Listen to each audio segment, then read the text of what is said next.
Hi everyone, my name is Danielle and this channel is called A View from the South.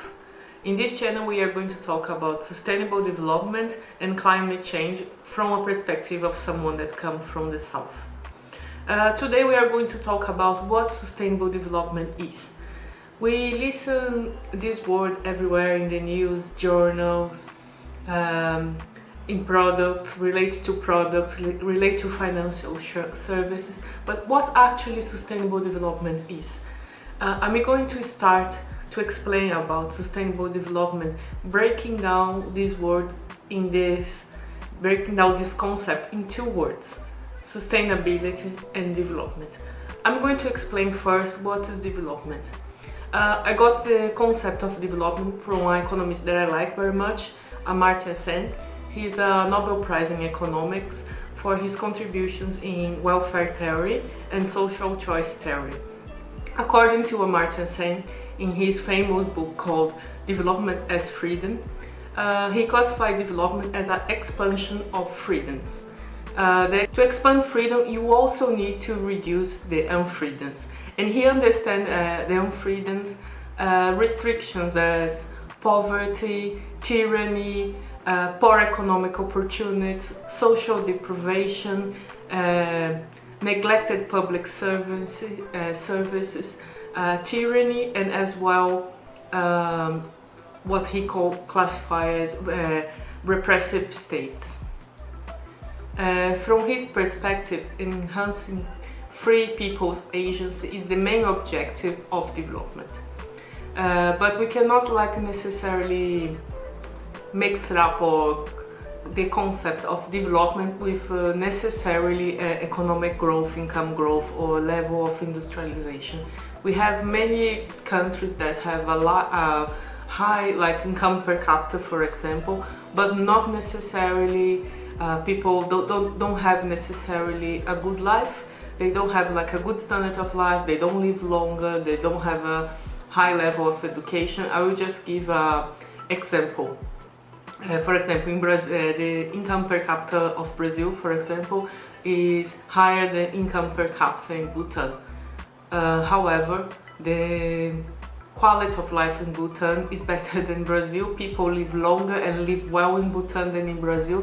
So there is a dissociation between these economic indicators related to growth and development from his point of view. I think in his book we can find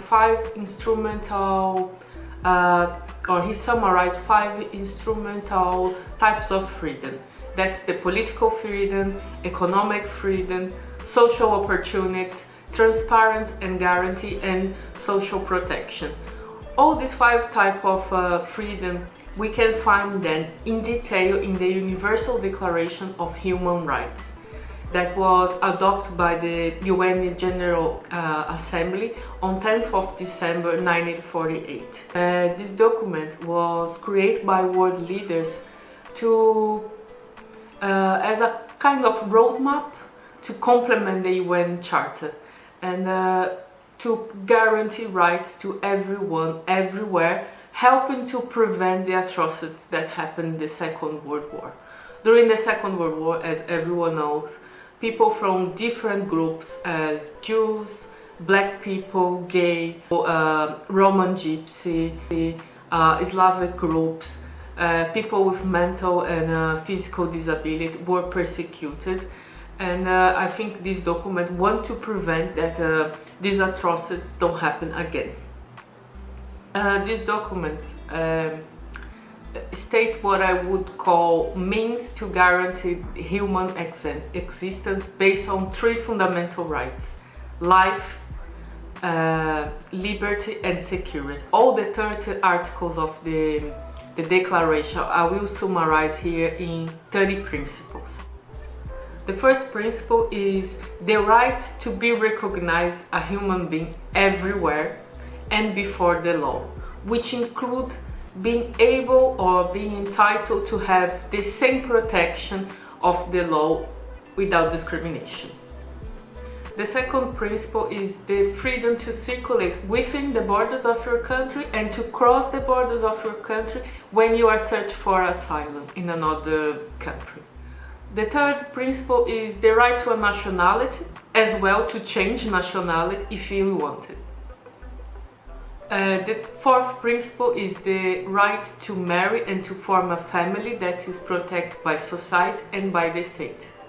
The fifth right is the right to have a collective and individual property. No one should be denied to have this right. This right is quite funny, and I would like to make a comment, because at the time we have like Russia or the USSR as a global power, and like they include the collective properties, because in the countries that were part of the communist bloc, people were not allowed or didn't have the concept of individual property. So but in the Universal Declaration was also like people were also like entitled to have collective properties.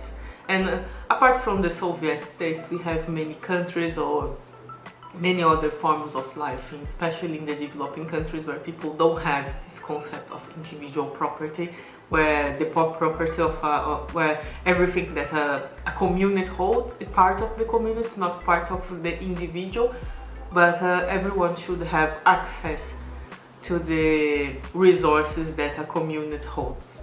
And I think is what like they want also to encompass in this article. That's not just like individual property as we know in the capitalist society. The sixth principle is the principle to access information of any means and across borders. The seventh principle is the principle of association, which includes communal and professional association. This principle is quite interesting because it's basically the principle of like being entitled to join a trade union or community association, and I think state here this right is very important, especially for the poor and for the workers across the world. The eighth principle is the right to take part in a democratic elected government and to access like basic public services such as education, health, and protection that allow people to accomplish like economic, social and cultural rights. The ninth principle is the right of to have a work that pay a fair and equal salary that allows the workers and their families to have a life worth of dignity. The 10th principle is the principle that everyone should be entitled or should be allowed to have a life standard that give like individuals and their families well-being and health, which include access to food, health service, and clothes, for example. It's basically an extension of the article where I mentioned everyone should have access to a democratic elected government, as well like basic public services in their country. The principle 11 is the right to have an education that promotes tolerance and freedom among the people. Principle 12 is the right to take part of like scientific and cultural activities, which include the material and moral benefits of these activities. The 30th principle, the last one, is the right to have a social international order where the rights of the declaration can be accomplished. If you are living in a world where you have a war, it's very unlikely that these rights are accomplished, and I think this article wants to guarantee that we have an order that's democratic and that allow people to access and to practice and to be entitled to all the rights that we mentioned here. This declaration was translated to more than 80 languages across the country, and it guides the formulation of treaties in the UN and its agencies, as well from other multilateral agencies. And I think most of the principles of this declaration were incorporated to the constitutional law in many countries around the world. So it's a very important and detailed list of principles that guide the development of our societies nowadays. I think that despite this commitment of the UN Assembly to improve the people's life standards and improve human rights, we cannot see in the UN Declaration of Human Rights any mention to environmental rights, to environmental issues. The environment became actually an issue in the 1960s when it happens a series of natural disasters and as well a series of environmental accidents that spike the awareness of people about around the environmental issues.